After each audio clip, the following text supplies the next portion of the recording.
Many Knights Templar fled to Scotland, where they preserved the secrets of their order and infiltrated the existing guilds.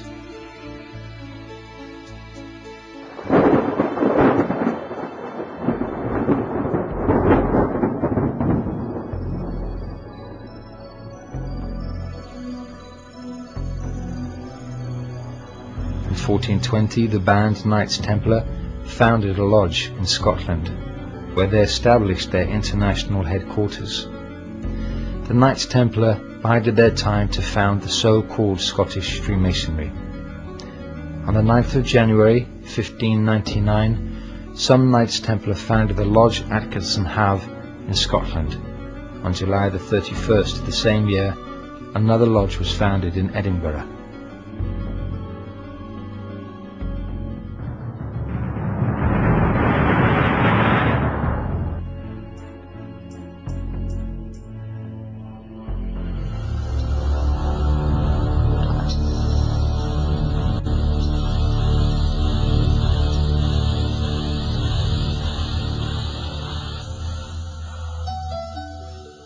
The original Freemasons opened their first lodge in York in northern England as early as 926, with the Roman Collegia Fabrorum as prototype. In the lodges of the Freemasons, journeymen were instructed in the complicated secrets of medieval architecture. In 1375, a document, which was later found in the London City Archives, described the Freemasons as craftsmen, whose movements were not restricted by the feudal laws. Instead, they were free to travel around the country and even around the continent. In 1703, the lodges began to officially accept non-Masons, and in 1714, the accepted Freemasons founded their own Grand Lodge of York in England.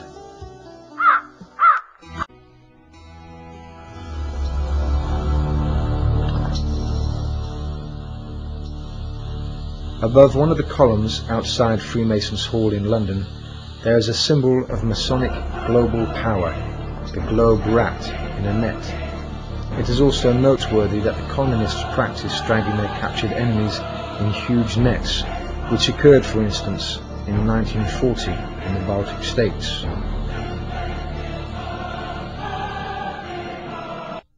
Above the main entrance to Freemasons Hall can be seen the Masonic motto for their power, Aude vide tace, which is Latin for hearken, gain insight, be tacit.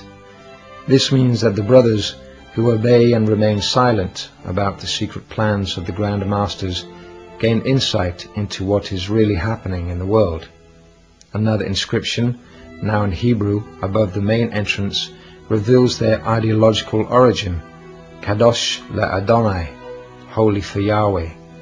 These words were originally written on the mitre of the chief rabbi.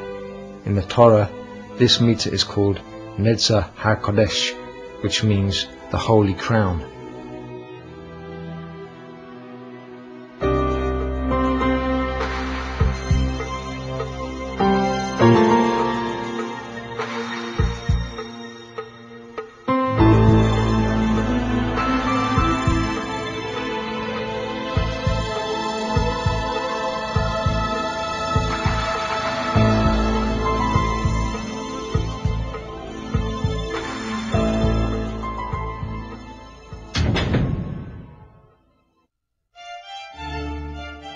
Freemasons Hall is full of various Masonic symbols.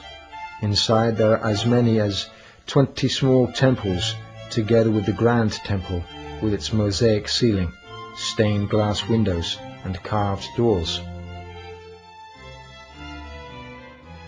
The French-Scottish system contains 33 degrees, divided into 7 classes. There supposedly was a staircase with 33 steps in the Temple of Solomon. This is the most widely spread system in the world today.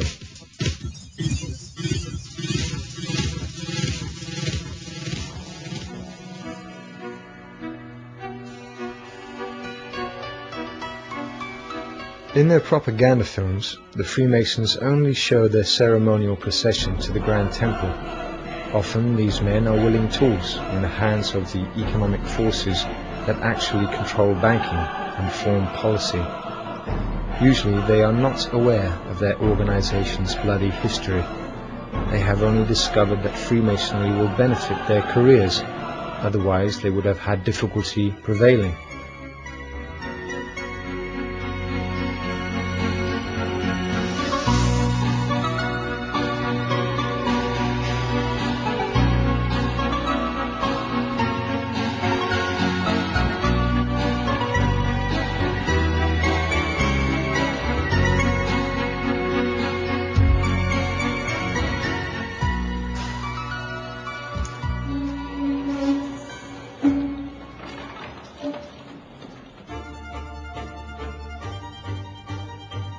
The guide at Freemasons Hall explained that these magically charged handles gave a Freemason leaving the building extra energy to use in the struggle against the enemies of the order.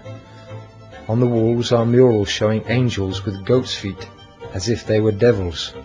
The whole building radiates an exceedingly negative energy, which causes one's aura to shrink.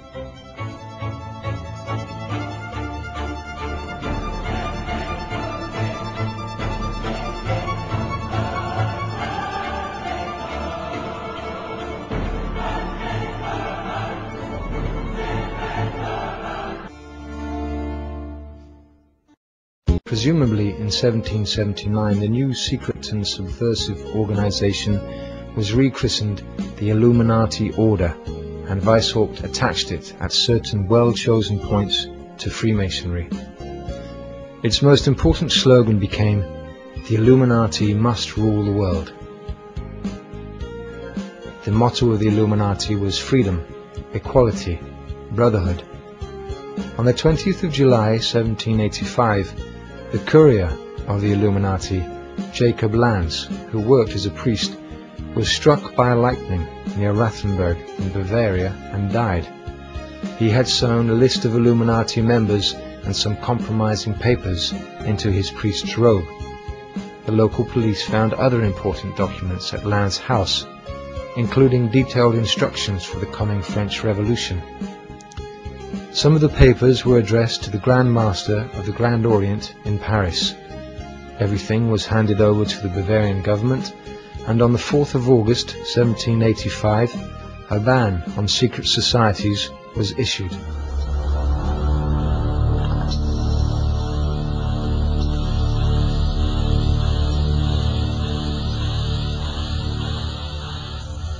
The Grand Duke of Bavaria ordered some of the confiscated secret documents to be printed under the titles "Some Original Documents of the Illuminati Order" and "Supplement of Further Original Documents." These were not taken seriously until it was too late.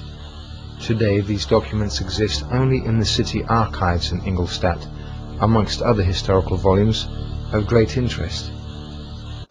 Just as powerful as the Grand Orient is the Grand Lodge of France, which regularly organizes its secretive meetings at its headquarters in Paris. The Masonic leaders admit that the misuse of power occasionally occurs, but claim at the same time that the order itself deals sternly with such issues. That is not true. Nearly everyone who has attempted to work against the corruption within Freemasonry or alerted the leadership within the order has been ostracized or has chosen to leave Freemasonry.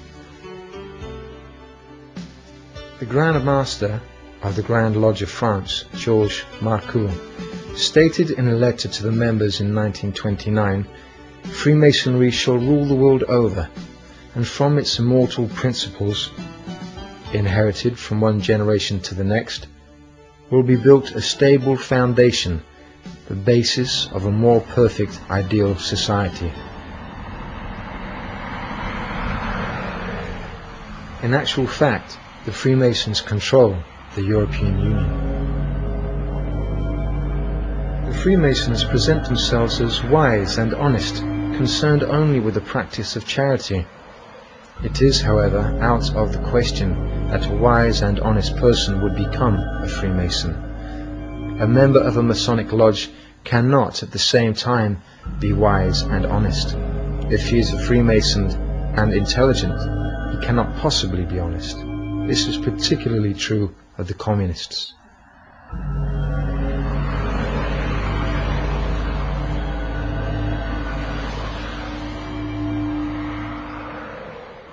The Masons recognize each other by asking simple questions like, "What is the time?